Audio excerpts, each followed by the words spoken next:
साहब प्रणाम, मैं हूं हिमांशु द्विवेदी और स्वागत है आपका हमारी खास पेशकश चर्चा में। चर्चा के तहत आज हमारा विषय है इंडिया 24 का रण किसका कितना समर्पण। इंडिया से आशय भारत का नहीं है, इंडिया से आशय उस गठबंधन के संदर्भ में है जो भारतीय जनता पार्टी के नेतृत्व वाले एनडीए का मुकाबला करने के लिए नए स्वरूप में 6 महीने पहले अस्तित्व में आया।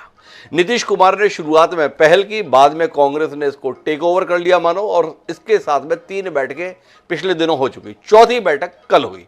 चौथी बैठक के बाद में जो कुछ भी निकल कर सामने आया है तो लगा कि इस पर बात करनी चाहिए।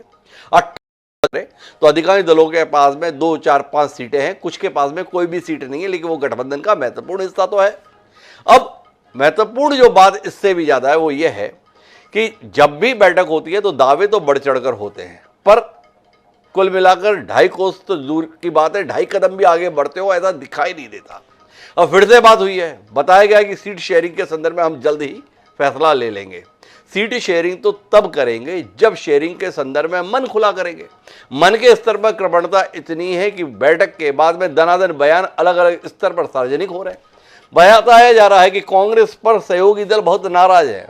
बोले आप अकेले अकेले खाने के चक्कर में रहते हो, आपने जो अभी चुनाव लड़ा 5 राज्यों के संदर्भ में किसी के साथ कोई हिस्सेदारी नहीं की और नतीजा ये रहा कि आप करारी हार का सामना किए और विपक्षी एकता की आपने हवा भी निकाल दी। साथ ही खबर यह भी आई कि मल्लिकार्जुन खड़गे का नाम ममता बनर्जी ने प्रस्तावित किया नरेंद्र मोदी का मुकाबला करने के लिए। खड़गे जी ने पत्रकार वार्ता में कह दिया, भाई नाम वाम तब तय कर लेना जब पहले जीत लो, अगर जीतोगे ही नहीं तो नाम रख के करोगे क्या। तो एक तरफ नरेंद्र मोदी जैसा विशालकाय व्यक्तित्व इस समय देश की सियासत पर छाया हुआ है, वही उन्हें चुनौती देने वाले 28 दल एक राय होकर यह तय नहीं कर पा रहे हैं कि सामने किसको खड़ा करेंगे। जब सामने खड़ा करने की स्थिति नहीं है तो क्या वाकई चुनौती बन पाएगी, सवाल है। तो ऐसे तमाम सवालों के उत्तर खोजने की कोशिश आज हम इस कार्यक्रम में करेंगे। 4 खास मेहमान हमारे साथ इस चर्चा का हिस्सा बनने के लिए मौजूद है, उनसे आपका परिचय कराएं। उससे पहले लेकिन समय है आज के विचार सूत्र का। विचार सूत्र हमारा सीधे तौर पर यह कहता है कि यदि हम ईमानदार नहीं हैं तो हम एकता बनाने में सक्षम नहीं है। सिरिल रामाफोसा दक्षिण अफ्रीका के वर्तमान राष्ट्रपति हैं, इन्होंने ये कमाल की बात कही थी। तो एकता की बातें तो हो रही हैं, पर एकता की बातों के साथ में कहीं ईमानदारी आपको दिखाई दे रही है? और हमें दिखाई दे ना दे ये बात महत्वपूर्ण नहीं है। जो एकता की बात कर रहे हैं उन्हें खुद परस्पर ईमानदारी दिखाई दे रही है या स्वयं के संदर्भ में ईमानदारी महसूस हो रही है? ये सवाल तो है ना। इस सवाल को ध्यान में रखते हुए आगे बढ़ते हैं। हमारे साथ इस चर्चा का हिस्सा बनने के लिए 4 खास मेहमान जुड़ेंगे। हमारे साथ में शरद त्रिवेदी जी हैं, प्रवक्ता हैं भारतीय जनता पार्टी के, जिनको चुनौती देने की कोशिश इस गठबंधन के माध्यम से हो रही है। हमारे साथ श्रवण गर्ग जी हैं, वरिष्ठ पत्रकार है, वह भी हमारे साथ इस चर्चा का हिस्सा बनने के लिए मौजूद है। 2 और खास मेहमान जब हमारे साथ जुड़ जाएंगे तो हम इस चर्चा को विस्तार देंगे। वस्तुतः वह 2 मेहमान इस इंडिया गठबंधन के महत्वपूर्ण हस्ताक्षर हैं। पर चर्चा की शुरुआत हम श्रवण गर्ग जी से करेंगे, लेकिन उससे पहले 2 बयान सुनेंगे, उसके बाद श्रवण जी से इस चर्चा की शुरुआत करेंगे। इंडिया गठबंधन की वहाँ आपने दलित पीएम उम्मीदवार बनाने की मांग की थी मैम? हाँ किया था, और अरविंद जी भी मेरे को सपोर्ट किया था। मैम आपने खड़गे जी का नाम में ऐसी बातें हाँ किया है, और इस पे कुछ और विस्तार से आप बता दें। नहीं खड़गे जी को नाम हमने किया है। तो हर लोग पूछता है एक फेस तो चाहिए, तुम्हारा फेस कौन है, तो इसी के लिए हम प्रपोजल दिया था कि खड़गे जी को होना चाहिए। खड़गे जी अगर फेस होगा तो ठीक है, और हमारा कोई एतराज नहीं है, और हमको सपोर्ट दिया है अरविंद केजरीवाल जी। नीतीश जी नाराज है आपके प्रपोजल से? क्या नीतीश जी नाराज है? नहीं, मेरे को पास ऐसा कोई खबर नहीं है। पहले सभी लोग जीत के आना है, जीत के लिए क्या करना उसके बारे में हम सोचे। कौन प्राइम मिनिस्टर बनना ये बाद में की बात है। एमपीज अगर नहीं है तो प्राइम मिनिस्टर की बात करके क्या फायदा है। तो इसीलिए हम पहले अपनी संख्या बढ़ाने के लिए एक होकर सभी लोग लड़ के हम मेजॉरिटी लाने की कोशिश करेंगे। तो भाई ममता बनर्जी ने बड़ा मन दिखाया, श्रवण जी, और मल्लिकार्जुन खड़गे जी का नाम प्रस्तावित किया। अरविंद केजरीवाल जी ने उससे भी बड़ा मन दिखाया और उन्होंने उस नाम का समर्थन किया। और सबसे बड़ा मन खड़गे जी ने दिखाया, जिन्होंने ये कहा कि भाई पहले जीत तो लो तब जाके नाम तय कर लेंगे। पर महत्वपूर्ण बात यह कि 28 दल इकट्ठे तो है, 28 दल के संदर्भ में नेतृत्व कौन कर रहा है, संयोजन कौन कर रहा है, इसको लेकर अंधेरा छाया हुआ है। तो श्रवण जी, इसके बीच में आपको कोई उजाले की किरण दिखाई दे रही है? अखिलेश जी के बयान, अरविंद केजरीवाल के बयान, माननीय खड़गे जी का बयान, ममता जी का बयान और उसके साथ साथ सामना में धारदार तरीके से लिखी जा रही टिप्पणियां, क्या कहते हैं श्रवण जी? हिमांशु जी, मुझे तो कोई अंधेरा ही नहीं दिख रहा है जी। और उजाला ही दिख रहा है, क्योंकि आपने कहा अंधेरा है तो मैं मान लूंगा कि अंधेरा है, पर देश को अंधेरा नहीं दिख रहा है इस समय जी। आपने कहा कि कांग्रेस के प्रति सहयोगी दल नाराज हैं, जी। तो आपकी चर्चा से या आपके द्वारा ये प्रकट होना चाहिए कि कौन से नाराज हैं। जी, क्योंकि मैं माफी के साथ बीच में हस्तक्षेप कर देता हूँ, सवाल आपने बहुत ही महत्वपूर्ण उठा दिया। वो एक सामना अखबार है श्रवण जी, आप जानते हैं, आप तो इतने मूर्धन्य पत्रकार हैं। शिवसेना का मुखपत्र है उद्धव ठाकरे जी के नेतृत्व वाले का। उसमें बैठक से पहले लिखा गया और उसमें एक आगे 5 राज्य में हुए चुनाव में 3 राज्य इंडिया ने नहीं बल्कि कांग्रेस ने गंवाए। कांग्रेस जीत का केक अकेला खाना चाहती थी, इसलिए राज्य की छोटी पार्टियों को इंडिया से दूर रखा गया। मध्य प्रदेश में अखिलेश यादव को जानबूझकर दूर रखा गया। क्या कहते हैं आप? अकेला केक खाना चाहती है कांग्रेस। अब ये सामना में लिखा श्रवण जी, मुखपत्र है शिवसेना का, तो इसलिए मैंने कहा भाई नाराज है। फिर कमलनाथ जी का बयान आपने तो सुना था ना श्रवण जी, जब वो चाह रहे थे कि कुछ सीटें उन्हें मध्य प्रदेश में दी जाएं, तो कमलनाथ जी ने बोला था ये अखिलेश कौन है हम नहीं जानते, पर ये अखिलेश वो हैं जिनके भरोसे पर लंबे समय से गांधी परिवार अमेठी और रायबरेली जीतता आ रहा था। मध्य प्रदेश में भूल गए श्रवण जी, क्या करें?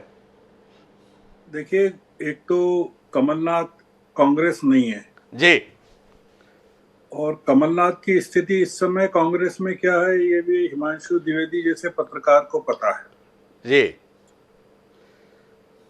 सामना का एडिटोरियल बैठक के पहले लिखा गया, वो कोई प्रमाण पत्र नहीं है कि कांग्रेस के बारे में उनका कहा कि कांग्रेस अकेले खाना चाहता है। कांग्रेस अकेले नहीं खाना चाहता है जी, गठबंधन का कोई भी दल अकेले नहीं खा सकता जी।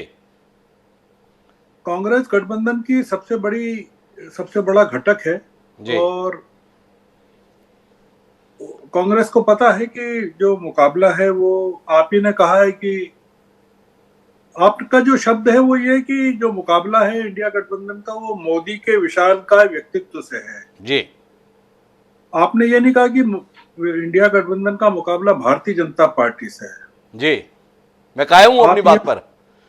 हाँ, तो मैं वही कह रहा हूँ कि आप अपनी बात पर कायम है, मैं भी इसीलिए उसी को दोहरा रहा हूँ जी, कि आपने ये मुकाबला एक व्यक्ति और एक विपक्षी गठबंधन के बीच में है जी, 2 गठबंधनों के बीच में नहीं है जी।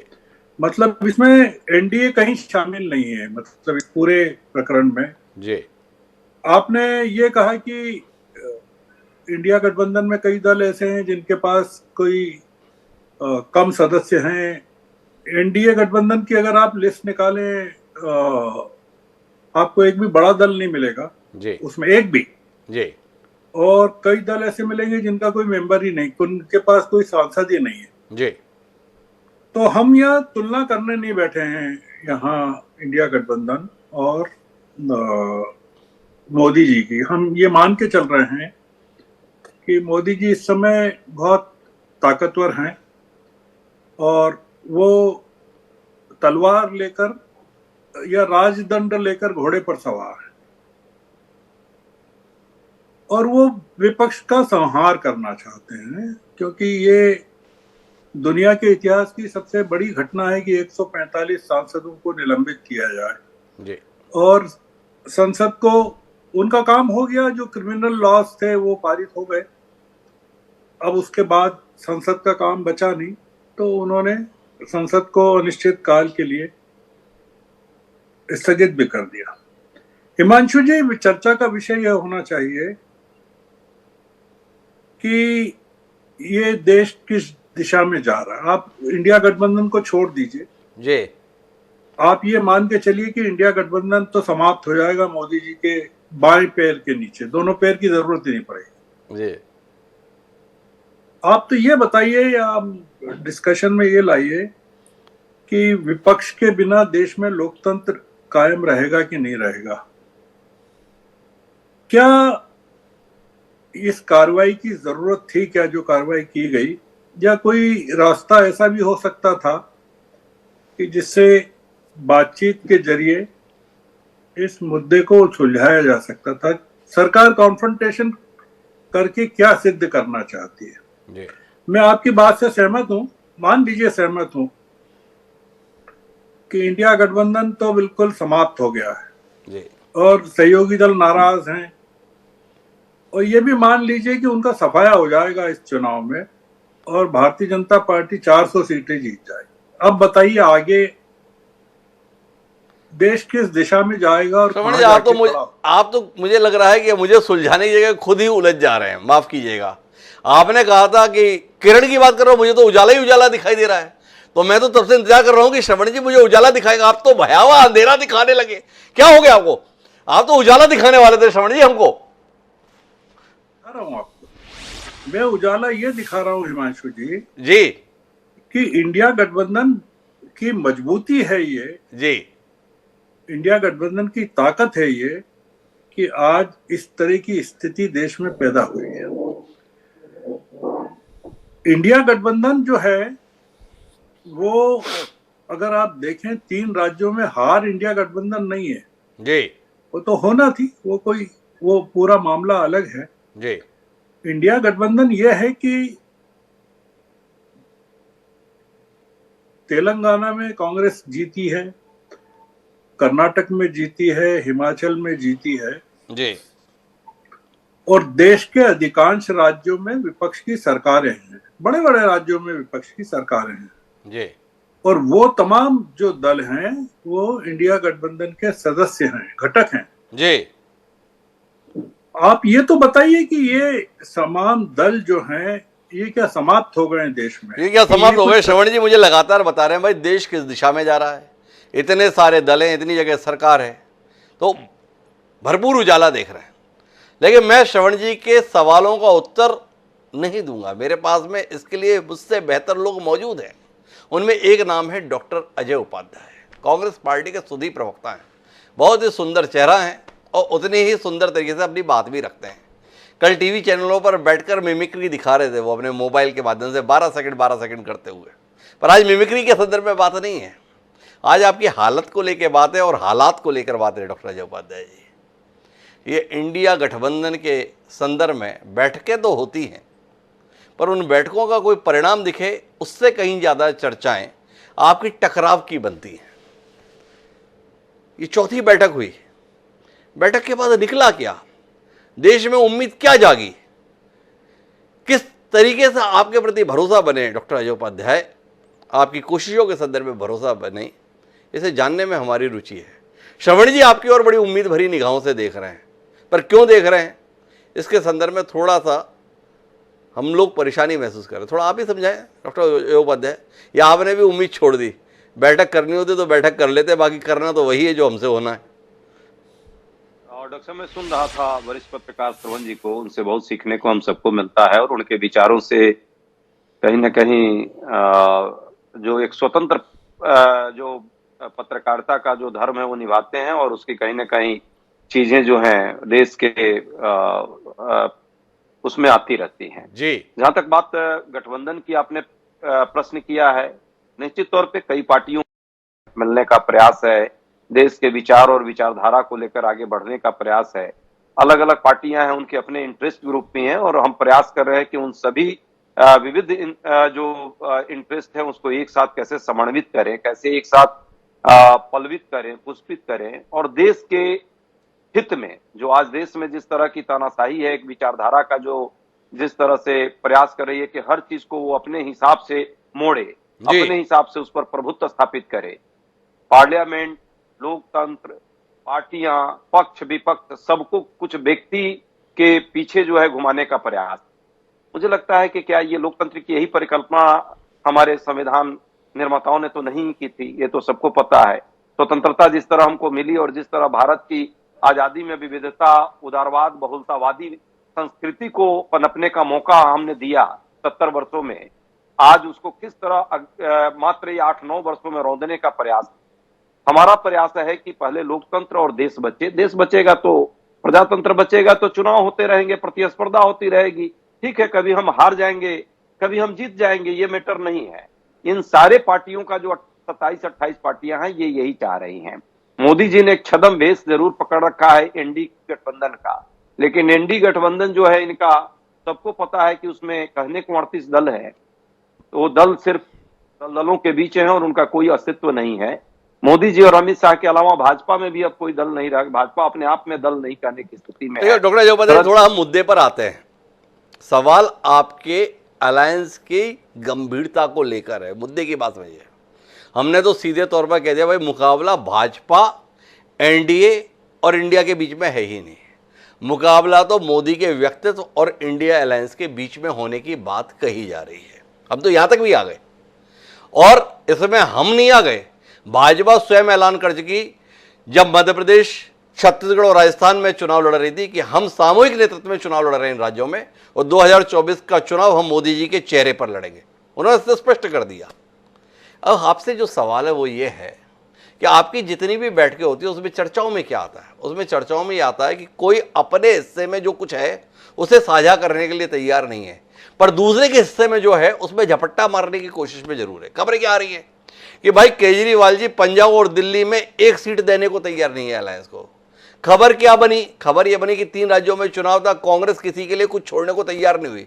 जिस अखिलेश यादव के भरोसे पर और उनके पूज्य पिताजी मुलायम यादव जी के भरोसे पर आपकी पार्टी के सर्वोच्च नेता सम्माननीय सोनिया गांधी जी और राहुल गांधी जी सांसद चुनकर आते रहे रायबरेली और अमेठी से, आप उनके संदर्भ में उल्लेख करते हैं मध्य प्रदेश में। ये अखिलेश कौन है? मुझसे अभी श्रवण जी कह रहे थे कमलनाथ जी हैं क्या? भाई जिस समय वो कह रहे थे ना, उस समय पे वो मुख्यमंत्री बनने जा रहे थे, उस समय वो प्रदेश अध्यक्ष थे मध्य प्रदेश के। आज भले ही कुछ नहीं है। तो आपसे जानना यह है कि आप हालात तो भयावह बताते हो, पर उस भयावह हालात में खुद की गंभीरता कहां दिखा पाते हो? इतना समय हो गया, एक संयोजक नहीं दे पाए आप अपने गठबंधन को। आप उम्मीद करोगे आप विकल्प के तौर पर स्वीकार कर लिए जाओगे? तो ये सवाल है कुछ डॉक्टर अजय उपाध्याय जी। तो मोदी और शाह पे बाद में बात कर लेंगे हम। आप अपने संदर्भ में तो कुछ कहिए ना जिससे उम्मीद बंधे।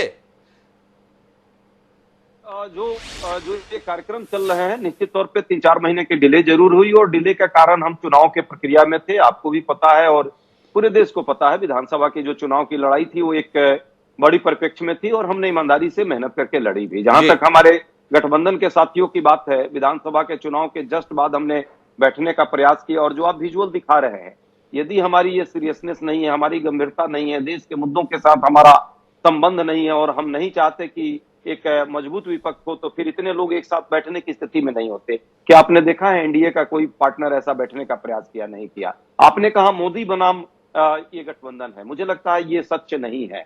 आज जो है तानाशाही बनाम लोकतंत्र की बात है, मैं ये मानता हूं। आज देश पे जो बेरोजगारी, महंगाई और जो समानता वाले मुद्दे हैं जिसके कारण लोग परेशान हैं, वो बनाम मोदी जी के पूंजीपति मित्रों की बात है। और मैं मानता हूं कि 2024 के चुनाव के बाद यदि हम सभी लोग, और ये प्रश्न सिर्फ एनडीए और इंडिया गठबंधन का नहीं है, मुझे लगता है आप जैसे जागरूक पत्रकार, यहाँ बैठे हुए सभी साथी, मैं तो भाजपा के साथी को भी कह रहा हूं, ये आपके भी अस्तित्व का सवाल है। यदि 2024 के चुनाव में रिजल्ट लोकतंत्र के साथ होगा या तानाशाही के साथ होगा, आने वाले समय में ये भी ये देश की चीजें तय करेगी। तो हम पूरी गंभीरता के साथ सिर्फ मीटिंग के साथ हम फैसला भी कर रहे हैं, और राज्यों के स्तर पर जो चूंकि गठबंधन का जो मुद्दा आएगा, राज्य के लीडर्स होंगे, और कांग्रेस पार्टी ने अपने कोऑर्डिनेशन को भी तय कर दिया है कि वो 5 लोग मिलकर के इस पूरे गठबंधन के साथियों से बात करेंगे, और राज्य के स्तर पर जो भी सीट का शेयरिंग है वो एक लेवल पर होगा।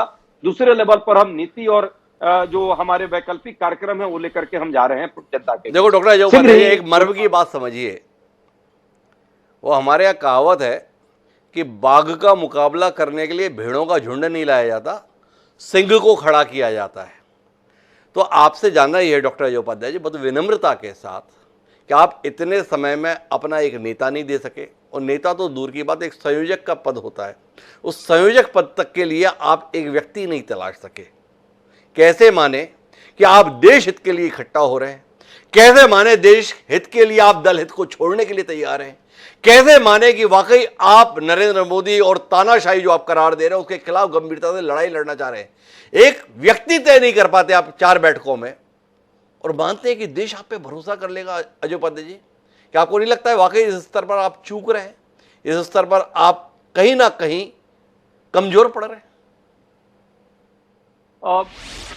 हिमांशु जी, मुझे लगता है कि अतिवादी दृष्टिकोण होगा यदि आप विपक्ष के लिए ऐसा मैंने विचार रखते हैं, लेकिन आप पत्रकार हैं और आपको ये पूरा अधिकार है जी इंडिया गठबंधन पर भी प्रश्न करने का, क्योंकि अपेक्षाएं हमसे आपकी है। आपकी मतलब इस देश के आम जनमानस की जो लोकतंत्र में भरोसा रखते हैं, वाद विवाद संवाद की प्रक्रिया को आगे ले जाना चाहते हैं, देश में जो मौजूद मुद्दे हैं उन मुद्दों पर जो बहस और डिबेट डिस्कशन करते हैं आप जैसे लोग, तो निश्चित तौर पे आप चाहेंगे कि इस देश में वो संवाद की प्रक्रिया बनी रहे, जन मुद्दों पर चर्चा हो और उसके लिए विपक्ष को गंभीरता के साथ समन्वय अपना करके कम से कम एक मजबूत विपक्ष के तरह देश में खड़ा होना चाहिए। जो स्थितियां हैं, आपकी इस सोच को, आपकी इस कल्पना को, आपकी इस दूरदर्शिता को भी ये पार्टी, हमारी पार्टी विशेष तौर पे प्रयास करेगी कि इसको लाए और शीघ्र इन सारे मुद्दों पर जो आपकी क्वेश्चन है, प्रश्न है, उनका भी निदान करने का उनका निदान करने की कोशिश करेंगे। डॉक्टर अजय उपाध्याय समझ पा रहे हैं, बात तो ठीक ही है, भले ही अतिवादी करार देकर उसे कुछ हल्का करने की वो कोशिश कर ले, ये उनकी कुशलता है। अब अपनी पार्टी के प्रवक्ता हैं, हमारी बात ही मानने के लिए थोड़ी बैठे हैं, लेकिन उनकी जो बातें कही जा रही हैं उस पर मेरे पास 2 विकल्प है, या तो मैं डॉक्टर रमेश यादव जी के पास जाऊं या मैं शरद त्रिवेदी जी के पास जाऊं।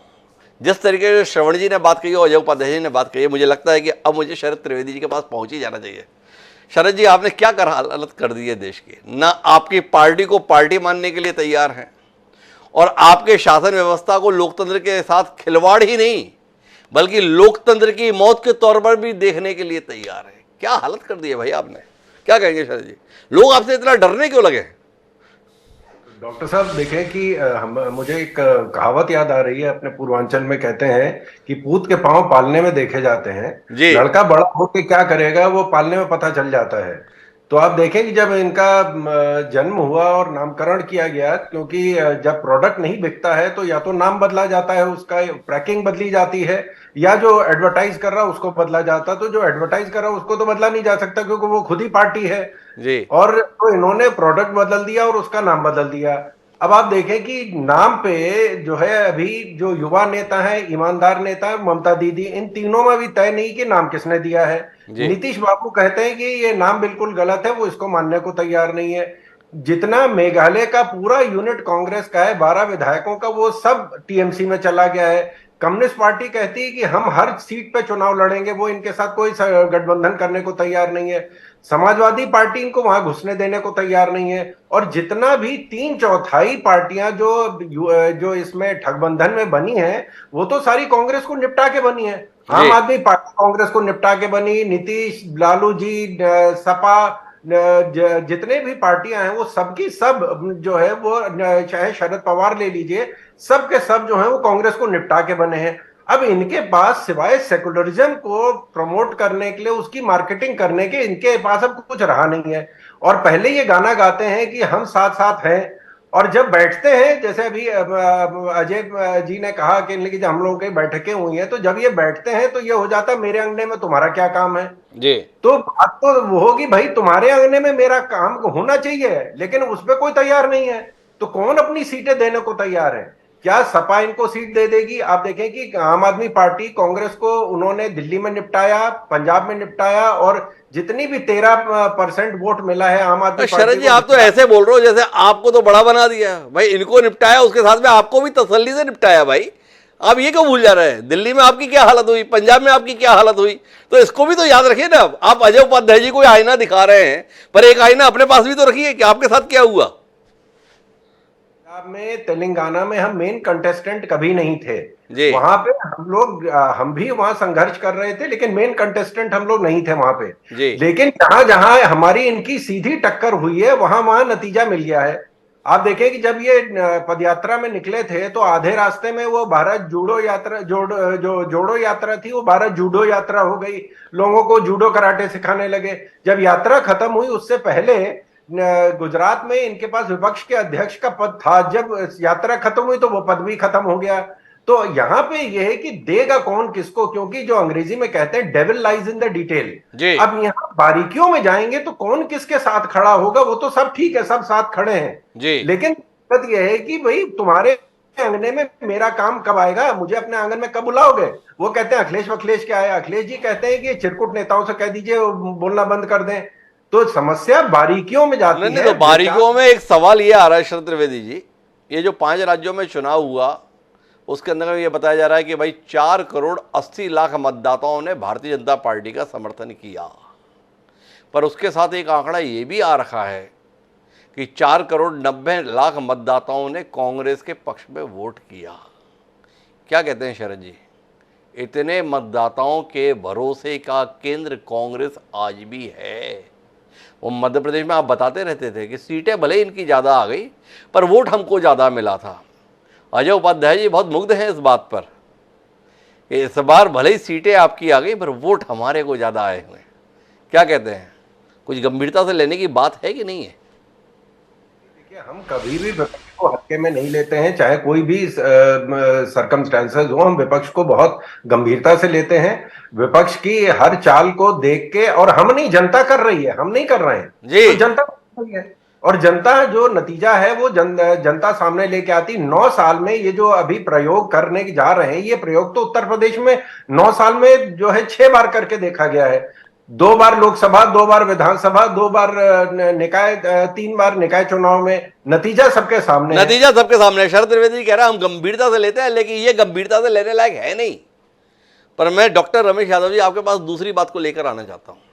देखिए शरद जी कितनी ईमानदारी से कह रहे हैं कि हम विपक्ष को बड़ी गंभीरता से लेते हैं, पर विपक्ष का जो सबसे बड़ा दल है जिसका नाम है भारतीय राष्ट्रीय कांग्रेस, 138 साल पुराना राजनीतिक दल, उसको आप लोग ही गंभीरता से नहीं लेते।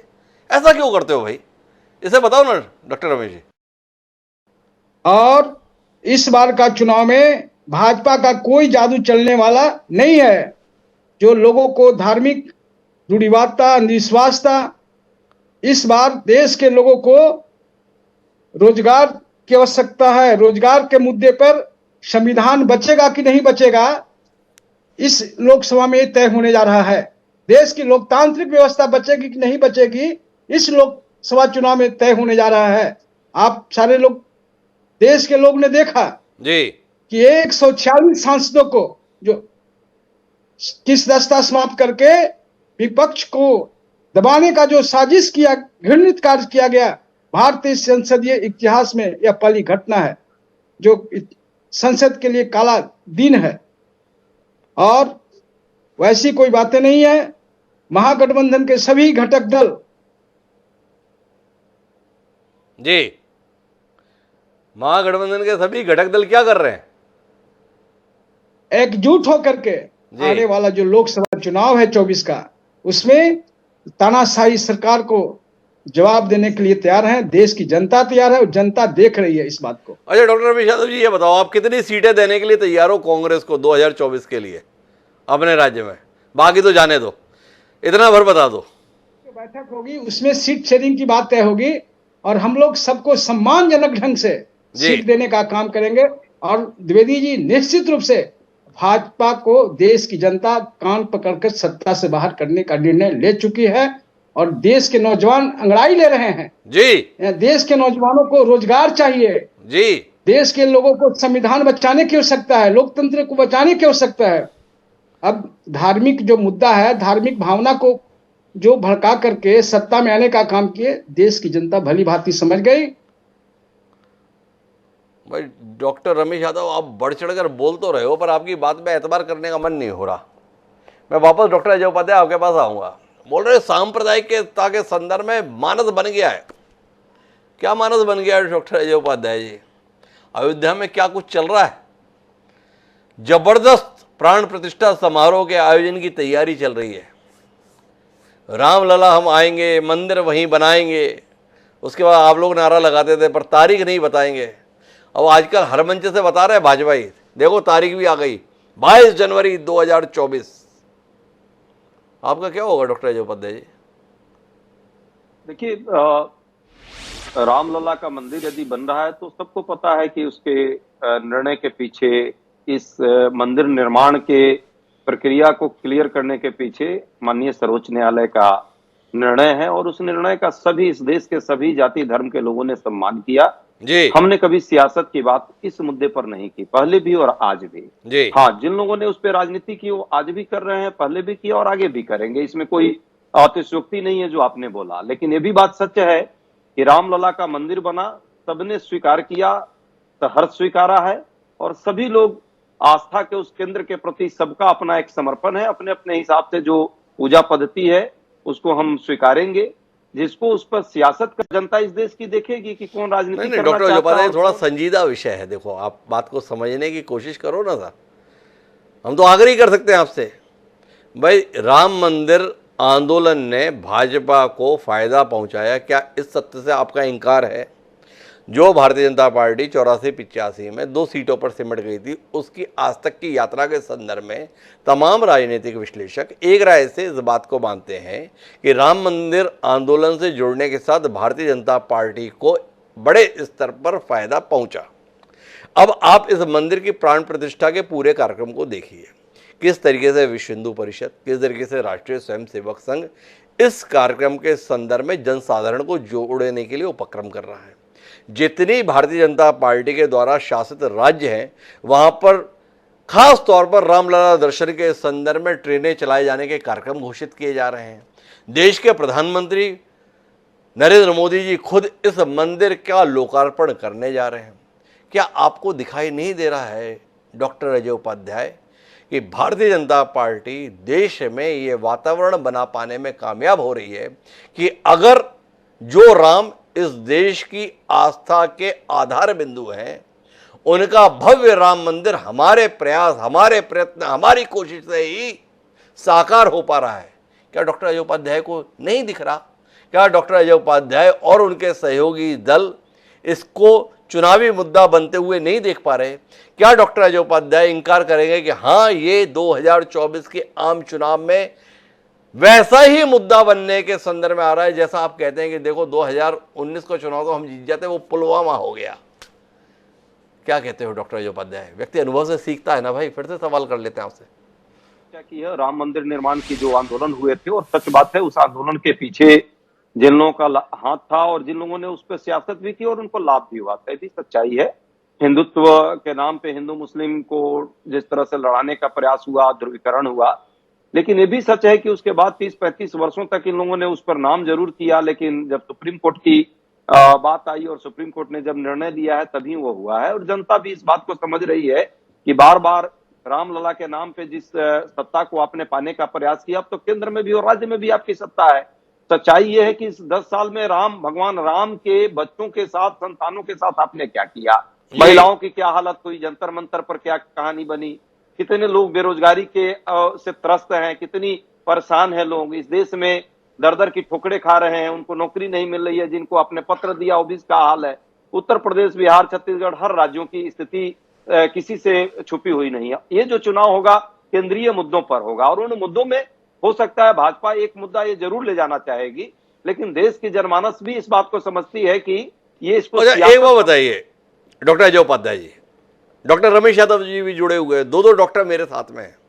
ये जितना भरोसा, जितना आत्मविश्वास 2024 के चुनाव के संदर्भ में आप लोग दिखा रहे हैं इस कार्यक्रम में, वैसा आत्मविश्वास, वैसा भरोसा आपकी पार्टी के सर्वोच्च नेता, क्योंकि राष्ट्रीय अध्यक्ष है ना, तो हम उन्हीं को सर्वोच्च कह रहे हैं, आप चाहे तो ऐतराज कर सकते हैं, मल्लिकार्जुन खड़गे क्यों नहीं दिखा पाए? भाई ममता बनर्जी ने सार्वजनिक रूप से कहा कि हमने प्रधानमंत्री पद के लिए सम्माननीय खड़गे जी का नाम प्रस्तावित किया है। साथ ही उन्होंने ये भी कहा कि जिनको प्रधानमंत्री पद का बड़ा महत्वपूर्ण चेहरा माना जाता है, अरविंद केजरीवाल जी, उन्होंने इस प्रस्ताव का समर्थन किया।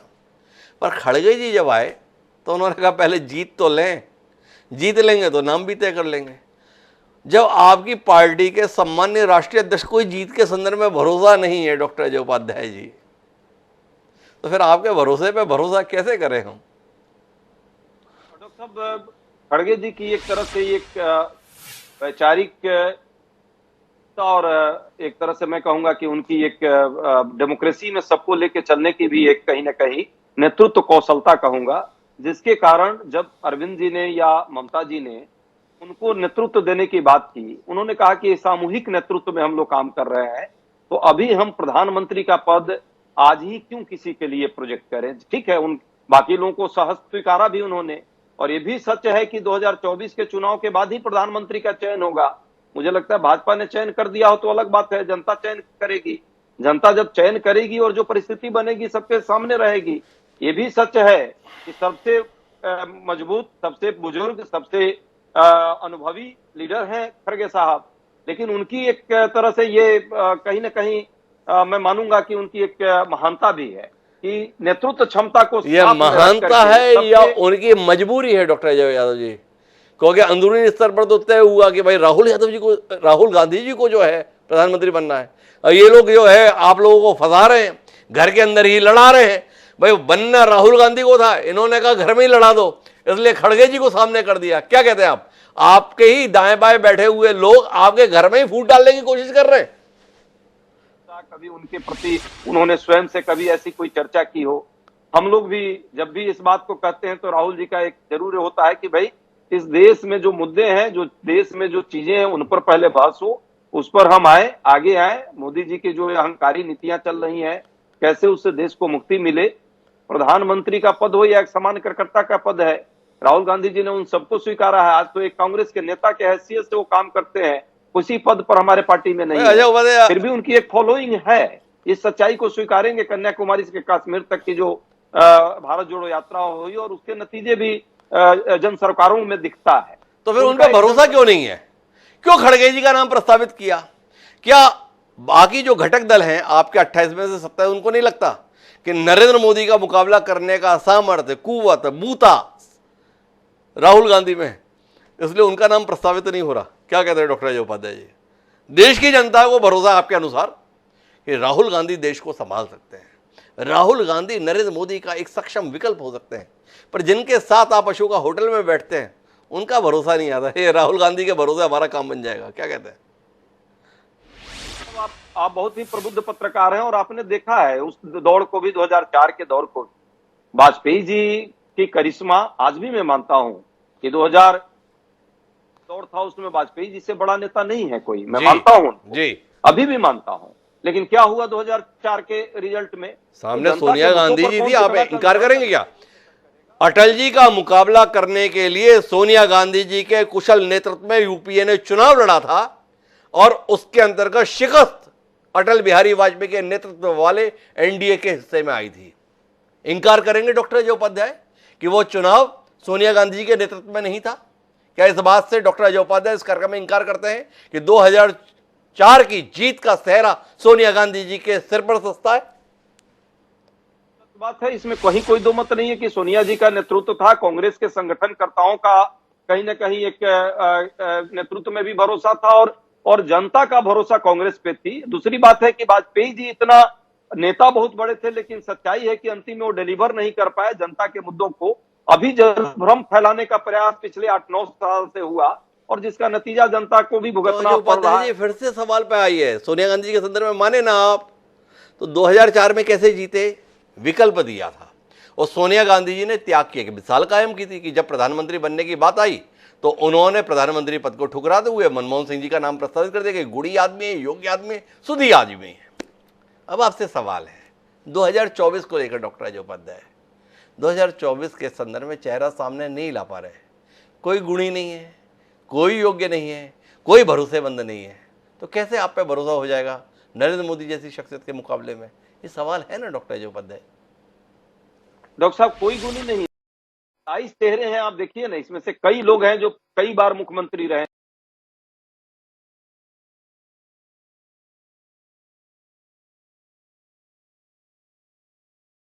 मुझे नहीं लगता कि अनुभवों की कमी है इसमें, बहुत सारे लीडर्स हैं हमारे और सभी लीडर्स को हम जो है कहीं ना कहीं ये मुझे तो लगा था कि आप राहुल गांधी जी के संदर्भ में कुछ दलीलें देंगे कि ऐसा गुणी, ऐसा साहसी, ऐसा मेहनती नेतृत्व हमारे पास है जो नरेंद्र मोदी को शिकस्त देने में कामयाब होगा। अरे कई हैं, राहुल गांधी भी कई में है, देखो इन कई पे जनता भरोसा कर लेगी क्या?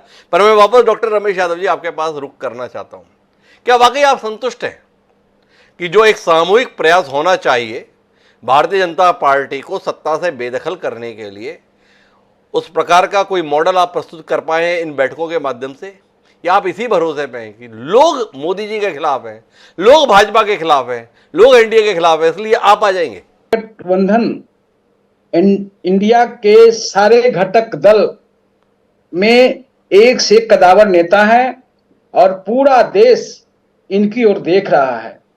इस बार का चुनाव देश में दूसरे तरह का चुनाव होने जा रहा है, 24 का चुनाव। और आपने जो कहा कि हम लोग बीजेपी की असफलता नहीं, पूरे देश के लोग इस बात को समझ लिए, देश के नौजवान समझ लिए, जो नरेंद्र मोदी ने जो वादा किया था देशवासियों के साथ, यहाँ के युवाओं के साथ कि 2 करोड़ लोगों को मैं प्रति वर्ष रोजगार दूंगा, 2022 तक तमाम जो बेघर वाले लोग हैं उनको आवास मुहैया कराने का काम करेंगे, तमाम गांवों में बिजली पहुंचाने का काम करेंगे, किसानों की आय दुगनी करने का काम करेंगे। तमाम इनकी वादाएं खोखली वादाएं, इनकी वादाएं झूठी साबित हो रही हैं। इस बार हमारे इंडिया गठबंधन के सभी घटक दल इन तमाम मुद्दों को लेकर के जनता के बीच जाएंगे और यहाँ के लोग देश बचाने के लिए, संविधान बचाने के लिए, प्रजातंत्र में जो आस्था रखने वाले लोग, तमाम लोग इंडिया के पक्ष में गोलबंद होकर के माननीय नरेंद्र मोदी जी को ये सत्ता से विहीन करने का काम करेंगे, सत्ता से हटाने का काम करेंगे। सत्ता किसी की, देश किसी की। तो भाई डॉक्टर रमेश यादव जी कह रहे हैं बस नरेंद्र मोदी जी को हटाने के लिए पूरे देश के लोग काम करेंगे।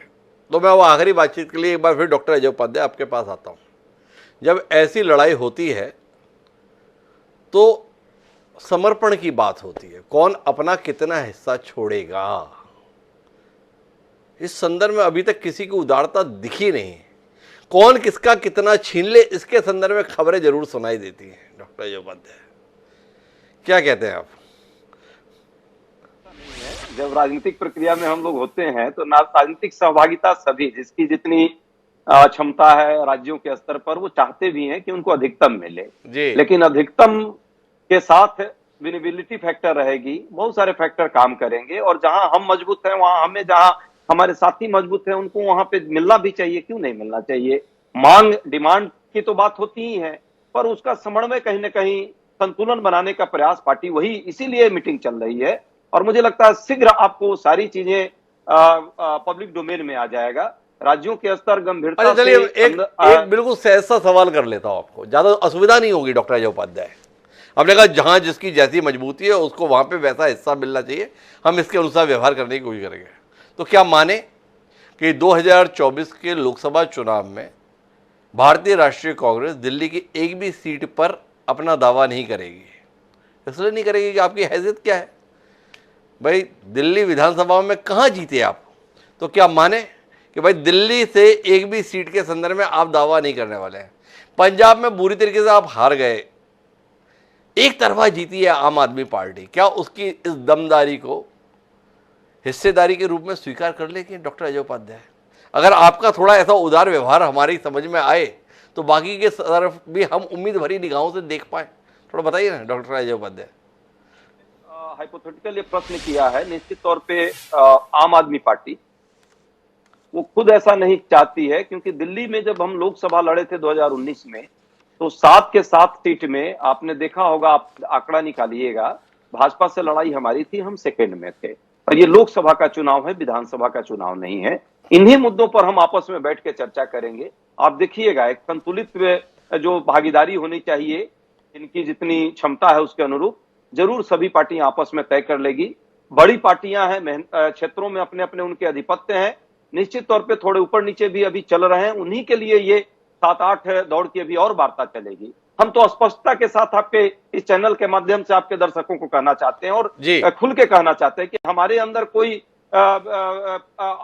वो वाली बात नहीं है, पारदर्शिता है, आपके साथ है, पब्लिक डोमेन में है। जो पॉलिटिक्स हम लोग कर रहे हैं तो हम लोग ये नहीं है छुपाने की नहीं और तानाशाही की नहीं, किसी को झूठा प्रोजेक्ट करने की नहीं, सब लोग बैठेंगे। राजनीति है क्या? राजनीति यही है कि प्रक्रिया है, जिनकी जितनी हिस्सेदारी है उसको उसके हिसाब से उसको मिलेगी। लेकिन सच्चाई यह है कि यह हिस्सेदारी हमारे और अपने लिए सिर्फ नहीं है, हमें यह देखना है कि अंततः देश को इस हिस्सेदारी से, और यदि हम सत्ता में आते हैं तो हमें क्या करना है, देश को क्या लाभ होगा।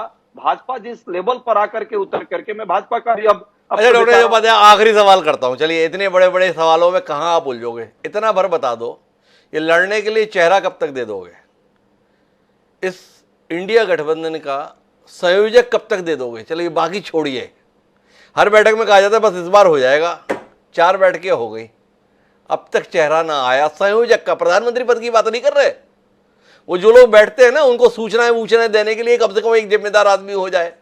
तो डॉक्टर अजय उपाध्याय, ज्यादा लंबा चौड़ा विषय नहीं, कब दे देंगे चुनाव के लिए? नहीं डॉक्टर साहब, वो सूचनाओं के लिए, उनके लिए पहले ही मुंबई वाले टीम में ही जब वहां मीटिंग हुई थी, वहीं पे सारी चीजें बन चुकी है। शायद आपको ध्यान में होगा या किसी कारण से होगा तो मैं भेज दूंगा, कई बार विस्मृति हो जाती है, लंबा समय नहीं, विस्मृति की क्या बात है, आप बताइए ना भाई। इस इंडिया गठबंधन के संयोजक माननीय जी हैं, बता दीजिए। मुझे तो स्मृति भ्रम हो ही गया, क्या करें, इतनी खबरें आती है ना अजय उपाध्याय जी, याद नहीं रहता, पर आप तो इसी काम में लगे हैं जी। संयोजक है तो कल आप कहेंगे कि ये संयोजक जो है यही प्रधानमंत्री का उम्मीदवार है, जनता भी उनसे अपेक्षाएं ज्यादा कर लेगी। मेरा ये मानना है कि 27 हमारे सभी लोग हैं, 27 लोगों को कोऑर्डिनेट करना कोई अलग बात नहीं। आप देख रहे हैं लगातार वो बैठ रहे हैं, कोई एक ऐसी मीटिंग नहीं है जिसमें वो बाहर गए होंगे, यदि कोई ना कोई कोऑर्डिनेशन तो कर रहा है अंदर में जी। तो एक व्यक्ति को अभी ऐसा कुछ डिसीजन नहीं है इंडिया गठबंधन में, डिसीजन होगा तो भी आपके माध्यम से पब्लिक के बीच आएगी। लेकिन ये मानकर भाई कमाल की बात है डॉक्टर अजय उपाध्याय जी ने कही, मैं नेता के संदर्भ में खड़गे जी कह दिए, भाई जब चुनाव जीत लेंगे तो प्रधानमंत्री पद के लिए आदमी भी तय कर लेंगे, और चुनाव लड़ने के लिए संयोजक की बात कही तो अजय उपाध्याय जी ने हमें कह दिया। क्या जरूरत है, 27 लोग हैं, 27 लोगों के बीच में एडजस्ट करना कोई बहुत बड़ी बात थोड़ी है। तो भाई कुल मिलाकर एक संयोजक के संदर्भ में तैयार नहीं, नेता के संदर्भ में तैयार नहीं, पर ये मानकर चल रहे हैं कि जनता इन्हीं को लाने के लिए तैयार है। अगर जनता इन्हीं को लाने के लिए तैयार है तो फिर तो कोई बात ही नहीं है। पर भारतीय जनता पार्टी जिस सुव्यवस्थित तरीके से चुनाव लड़ती है, भारतीय जनता पार्टी ने 10 साल की मेहनत के साथ में नरेंद्र मोदी को जिस प्रकार के कद की ऊंचाई दे दी है, उसका मुकाबला करने के लिए इंडिया गठबंधन नाम रखने ने भर से क्या विकल्प तैयार हो जाएगा, ये सवाल है। क्या वाकई ये दल संजीदा है उस लड़ाई के लिए जो 2024 में दिखने जा रही है? क्या वो परिणाम वाकई ये 28 दल मिलकर दे पाएंगे जिसकी हसरत इन्होंने पाली हुई है? और उस परिणाम के लिए क्या अपने हिस्से का वो समर्पण देने के लिए उदार मन बना पाएंगे जो वस्तुतः ऐसी लड़ाई के लिए दरकार होता है? इन सारे सवालों के जवाब अभी अनुत्तरित है। आने वाले समय में इन दलों का व्यवहार ही बताएगा कि वाकई ये भाजपा से, नरेंद्र मोदी से लड़ने के लिए तैयार है या खुद आपस में लड़ने के लिए तैयार है। हमें इस पर निगाह रखनी होगी और वो निगाह हम बनाए रखेंगे और समय समय पर इन मेहमानों को फिर से याद भी करते रहेंगे। बहरहाल आज के लिए आप सभी मेहमानों का बहुत बहुत धन्यवाद इस चर्चा का हिस्सा बनने के लिए। समय अब आज के शेर का, जिस प्रकार की विसंगति दिखाई दे रही है, जिस प्रकार का दृश्य दिख रहा है, उसे संक्षिप्त पंक्तियों में कैसे कहें? तो यूं कहते कि सभी थे एकता के हक में, लेकिन सभी थे एकता के हक में, लेकिन सभी ने अपनी अपनी शर्त रख दी। दीपक जैन ने क्या कमाल की बात कही है। तो सब बात तो उदारता की कर रहे हैं, पर व्यवहारता में सभी संकीर्णता दिखा रहे हैं। जब तक संकीर्णता से उभरेंगे नहीं, तब तक उदारता भरे फैसले आएंगे कैसे? सवाल है, पर यह सवाल अनुत्तरित है। देखें इसका उत्तर आएगा भी कि नहीं, पर अब समय है आपसे याद लेने का। तो मुझे दीजिए याद, कल फिर मिलते हैं नए विषय के साथ। तब तक के लिए सादा पढ़ाओ।